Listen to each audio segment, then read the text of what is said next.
Hi everyone, welcome to my channel learn code for you. आज की video में हम देखने वाले हैं कि जावास्क्रिप्ट क्या है। आज से ही हम शुरू करने वाले हैं जावास्क्रिप्ट के ट्यूटोरियल्स, जो कि एक सीरीज होगी प्रॉपर, जिसमें हम सब कुछ सीखेंगे रिगार्डिंग जावास्क्रिप्ट। सबसे पहले देखते हैं जावास्क्रिप्ट है क्या आखिर में। JavaScript is a high-level interpreted programming language, which means it run directly on browser using interpreter. कहने का मतलब यहाँ पर ये है कि JavaScript एक हाई लेवल लैंग्वेज है जो कि इंटरप्रेटेड प्रोग्रामिंग लैंग्वेज है, जिसका मतलब ये है कि ये डायरेक्टली ब्राउजर पे चलती है यूजिंग इंटरप्रेटर, जो कि ब्राउजर के अंदर होता है। ठीक है, आप ये समझ लिए। और unlike JavaScript and C and C++, ठीक है, जो अगर आपने की होगी C और C++, ठीक है, C एंड C++ को चलाने के लिए हमें कंपाइलर चाहिए होता है जो कि कोड को कन्वर्ट करता है मशीन लेवल लैंग्वेज में। ठीक है, पहले उसे चलाने से। ठीक है, बट जावास्क्रिप्ट के कोड में ये केस नहीं है। ठीक है, जावास्क्रिप्ट के कोड को हम ये जो होता है ना, ये हम कंपाइलर के थ्रू एग्जीक्यूट नहीं करते। ठीक है, मतलब कन्वर्ट नहीं करते मशीन लेवल लैंग्वेज में। जावास्क्रिप्ट का कोड है ये अपने आप एग्जीक्यूट होता है लाइन बाय लाइन, ठीक है, ब्राउजर में। इसका की फीचर्स क्या है बेसिकली। पहला तो यही है कि जावास्क्रिप्ट जो होती है ब्राउजर पर चलती है। ठीक है, सेकंड ये है कि it is one of the core technologies of web along with HTML and CSS। जो HTML एंड CSS के साथ चलने वाली टेक्नोलॉजी है, ठीक है, जो कोर टेक्नोलॉजी है वो है जावास्क्रिप्ट। ठीक है, जो कि वेब की मेन तीन टेक्नोलॉजीज में से एक है। ठीक है, जो कि बिल्कुल बेसिक अगर हम बात करें ना, तो ये तीन चीजें तो अगर हम वेब में करना है कुछ, ठीक है, तो ये तीन चीजें तो आनी चाहिए हमें। ठीक है, तो आगे अगर बात करूं जावास्क्रिप्ट है ना, ये जो जावास्क्रिप्ट में हमें किसी तरीके से वेरिएबल की टाइप डिफाइन नहीं करनी पड़ती। ठीक है, खुद से हम खुद नहीं डिफाइन करते इसकी टाइप। लाइक हम जैसे C एंड C++ में क्या करते हैं कि एक वेरिएबल को एक टाइप दे दी। लाइक मैंने एक वेरिएबल बनाया int a = 10। ठीक है, इसमें हम डिफाइन कर रहे हैं कि जो a है, ठीक है, वो होगा इंटीजर टाइप का। ठीक है, जिसकी वैल्यू एक नंबर होगी बेसिकली। ठीक है, तो ये हम बता रहे हैं उस कोड में। बट जावास्क्रिप्ट के केस में हम ऐसा नहीं करते। जावास्क्रिप्ट के केस में जो वैल्यू होती है, ठीक है, उसकी जो टाइप डिफाइन होती है, वेरिएबल टाइप होती है, जो वो खुद ही रन टाइम पे असाइन होती है जावास्क्रिप्ट में। ठीक है, एंड जावास्क्रिप्ट जो है, ठीक है, ये दोनों तरफ चलते, client side and server side. तो अगर हम बात करें हम जावास्क्रिप्ट से क्या कर सकते हैं, व्हाट कैन जावास्क्रिप्ट डू। ठीक है, तो जावास्क्रिप्ट से हम क्रिएट कर सकते हैं इंटरैक्टिव वेबसाइट्स। ठीक है, लाइक हम वेबसाइट में स्लाइडर्स लगा सकते हैं, ड्रॉप डाउन लगा सकते हैं, ठीक है, फॉर्म वैलिडेशन लगा सकते हैं। लाइक अगर कोई यूजर फील्ड है ईमेल की, उसमें ईमेल को प्रॉपर वे से नहीं ऐड कर रहा, लाइक abc@gmail.com, ठीक है, अगर हम लिख रहे हैं ओनली ABC, लाइक हम नेम ही लिख रहे हैं, ठीक है, उसमें तो वो जो पार्ट है, ठीक है, वो हम वैलिडेट कर सकते हैं जावास्क्रिप्ट की हेल्प से। ठीक है, अगर हम थोड़ी सी फर्दर एनहांसमेंट से करना चाहे तो हम HTML के साथ भी सकते हैं कि हम टाइप बता दें ईमेल है, बट अगर हमने फिर आगे और वैलिडेशन लगानी है, ठीक है, तो वो हम जावास्क्रिप्ट से भी कर सकते हैं। ठीक है, जो जावास्क्रिप्ट है, ठीक है, ये डायनेमिक कंटेंट चेंज भी कर सकती है। ठीक है, लाइक हमने HTML CSS का कोड को लिखा है, ठीक है, उसको हम चेंज कर सकते हैं। ठीक है, बेसिकली HTML के कोड को अगर हम चेंज करना हो वो जावास्क्रिप्ट के हेल्प से कर सकते हैं। अगर आपको मैं क्या एग्जांपल दिखाऊं, ये रहा। ठीक है, मैंने ये एक फाइल बनाई है HTML फाइल, ठीक है, जिसमें मैंने कुछ जावास्क्रिप्ट का कोड लिखा है। बेसिकली इसमें मैं क्या कर रहा हूं, एक मैंने H1 लिया है, H1 में मैंने लिखा है हाय। ठीक है, अगर इसकी मैं आपको आउटपुट दिखाऊं तो ये है इसकी आउटपुट। ठीक है, हाय, H1 की वैल्यू हाय है जो इसमें टेक्स्ट है।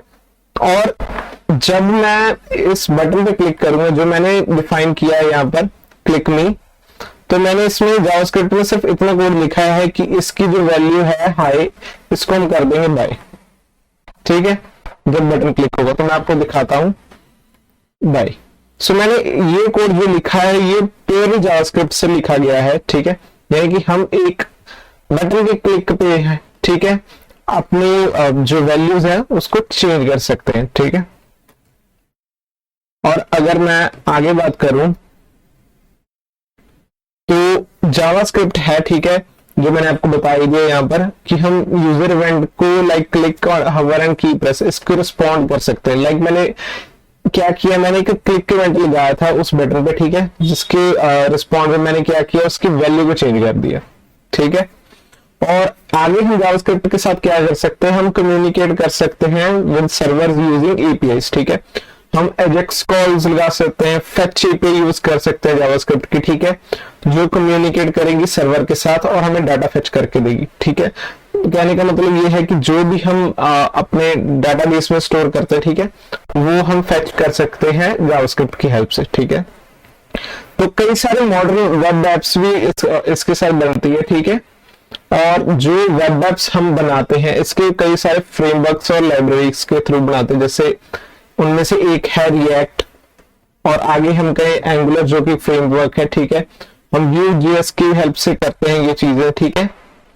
जो कि मॉडर्न एप्स हम बनाते हैं उनके लिए मोस्टली ये 3 फ्रेमवर्क और 2 तो फ्रेमवर्क है, ठीक है, एंगुलर और व्यू, और रिएक्ट एक लाइब्रेरी है, ठीक है, जो हम यूज करते हैं।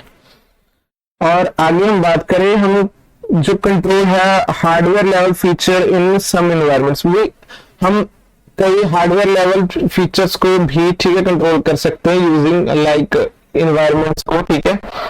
किसकी हेल्प से कर सकते हैं, वो हम कर सकते हैं Node.js की हेल्प से। सो client side and server side है क्या असल में? क्लाइंट साइड जावास्क्रिप्ट है जैसे कि एक ब्रेन है इनसाइड ब्राउजर, ठीक है। ये क्या करता है, it interacts when the user click on event type in forms और हवर ऑन एलिमेंट्स, ठीक है। एक तो मैंने आपको एग्जांपल बताई दी है, जैसे कि हम क्लिक करते हैं बटन पे, ठीक है, उसके ऊपर रिएक्ट करता है। और जो कि हम अगर हम टाइप करें किसी फॉर्म में, ठीक है, जैसे ईमेल वाली मैंने आपको बताई थी, ठीक है, अगर उस पे भी ये बताएगा कि ईमेल वैलिड है कि नहीं है, ठीक है। किसी हमने एलिमेंट के ऊपर, जैसे मैंने वहां पर H1 ही लिया था, अगर उसके ऊपर मैं हवर करूंगा, ठीक है, कर्सर लेकर जाऊंगा, अगर मैं जैसे अगर मैं यहाँ पर एग्जांपल के लिए कह रहा हूँ, वैसे ही अगर मैं यहाँ पर हवर करूं, ठीक है, तो कोई इवेंट अगर हमने ट्रिगर कराना है यहाँ पर, तो वो हम कर सकते हैं जावास्क्रिप्ट की हेल्प से, ठीक है। और अगर अदर साइड अगर मैं कहूँ सर्वर साइड क्या है, ठीक है, सर्वर साइड एक इंजन है बिहाइंड द सीन, ठीक है, जो क्या करता है, प्रोसेस करता है डाटा को, ठीक है, स्टोर करता है इंफॉर्मेशन को, ठीक है, डाटाबेस में, and send back the content to the client side. So basically क्या है, अगर हम सर्वर साइड जावास्क्रिप्ट की बात करें, उससे हम क्या कर सकते हैं, हम बैकएंड में वैलिडेशंस लगा सकते हैं, अपना डाटा जो है, ठीक है, उसे हम प्रोसेस कर सकते हैं, उसे हम अपने डाटाबेस में स्टोर कर सकते हैं, ठीक है। और जब हम उसे स्टोर कर देंगे, ठीक है, तो वापस हम अपने क्लाइंट साइड में बता सकते हैं कि हमने डाटा सक्सेसफुली ऐड कर दिया है अपने डाटाबेस में। सो ये आगे हम चीजें जब सीखेंगे आपको सब समझ में आती जाएंगी, क्लाइंट साइड और सर्वर साइड में जावास्क्रिप्ट कैसे चलती है। सो अगर हम कंपैरिजन करें क्लाइंट साइड जावास्क्रिप्ट और सर्वर साइड की, तो जब हम रन करते हैं, ठीक है, रन ऑन करते हैं, ठीक है, बेसिकली तो क्लाइंट साइड हम मोस्टली रन करते हैं वेब ब्राउजर्स पे, लाइक क्रोम, फायरफॉक्स, एज, ठीक है, ब्रेव एक्सेट्रा। और जो सर्वर साइड है, ठीक है, जावास्क्रिप्ट हम उसे यूज करते हैं Node.js की हेल्प से। सो मेन पर्पसेस क्या है, ठीक है, क्लाइंट साइड में हम क्या कर सकते हैं, क्लाइंट साइड में जावास्क्रिप्ट की हेल्प से हम हैंडल कर सकते हैं यूआई को, इंटरेक्टिविटी कर सकते हैं, डॉम मैनिपुलेशन कर सकते हैं। डॉम मैनिपुलेशन बेसिकली अगर अभी के लिए मैं आपको सिंपल समझाऊं तो डॉम मैनिपुलेशन, जैसे मैंने उस H1 की वैल्यू को चेंज किया था, तो वो भी मैंने एक डॉम के एलिमेंट को ही चेंज किया था, ठीक है। तो ये है क्लाइंट साइड जावास्क्रिप्ट, जो कि हम डॉम मैनिपुलेशन की बात कर रहे थे। तो अगर मैं बात करूं यही चीज सर्वर साइड में, ठीक है, तो अगर हम सर्वर साइड में जाएं तो हम लॉजिक्स को हैंडल कर सकते हैं, ठीक है, जावास्क्रिप्ट की हेल्प से सर्वर साइड में डाटाबेस में इंटरेक्शन कर सकते हैं, लाइक डाटा हम फेच कर सकते हैं, ठीक है, ऐड कर सकते हैं, उसमें एपीआईज का हम रिस्पॉन्स कर सकते हैं, ठीक है, सर्वर साइड में। और क्या है, ठीक है, हम जो क्लाइंट साइड है उसमें हम डॉम को, ठीक है, एक्सेस कर सकते हैं, सर्वर साइड पे नहीं कर सकते, सर्वर साइड में नहीं कर सकते हम, ठीक है। और यूज्ड फॉर, ठीक है, जो क्लाइंट साइड होती है वो हम यूज करते हैं फॉर्म के लिए, हम कोई एनिमेशन लगाना चाहे किसी चीज पे, ठीक है, उसमें भी हम जावास्क्रिप्ट यूज कर सकते हैं। कोई इवेंट हमें ट्रिगर कराना है, जैसे मैंने ऑन क्लिक इवेंट ट्रिगर कराया था, ठीक है। इवेंट्स के बारे में मैं आपको आगे बताऊंगा जब हम आगे ट्यूटोरियल्स में देखेंगे। और हम वैलिडेशंस भी लगा सकते हैं क्लाइंट साइड की हेल्प से। और अगर हम सर्वर साइड की बात करें, सर्वर साइड में हम डाटा प्रोसेसिंग कर सकते हैं, ठीक है, और हम ऑथेंटिकेशन कर सकते हैं, लाइक ये यूजर वैलिडेट करके देखना है हमने कि यूजर वैलिड है कि नहीं है, ठीक है। जैसे आप अगर किसी भी वेबसाइट पे जाते हो, जैसे अगर मैं बात करूं जहां पर आपको लॉग इन करना पड़े, जैसे इंस्टाग्राम हो गया, फेसबुक हो गया, ठीक है, वहां पर आपको ऑथेंटिकेट करने के बाद ही आप किसी अकाउंट को एक्सेस कर सकते हैं, ठीक है। और हम बैकएंड्स की जो एपीआईज हैं, है ना, उसके साथ भी हम काम कर सकते हैं सर्वर साइड में।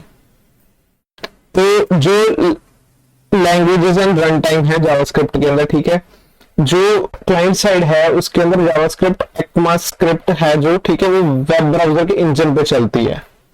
और अगर हम बात करें सर्वर साइड में, ये Node.js पे चलेगी।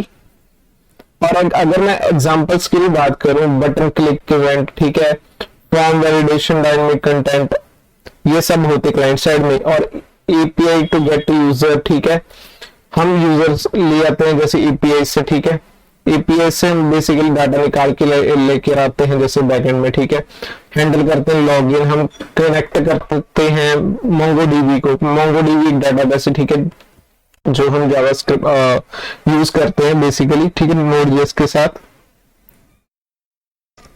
और आप कौन कौन से एडिटर यूज कर सकते हैं जावास्क्रिप्ट के लिए, ठीक है, ये कुछ मैंने लिस्ट बनाई है।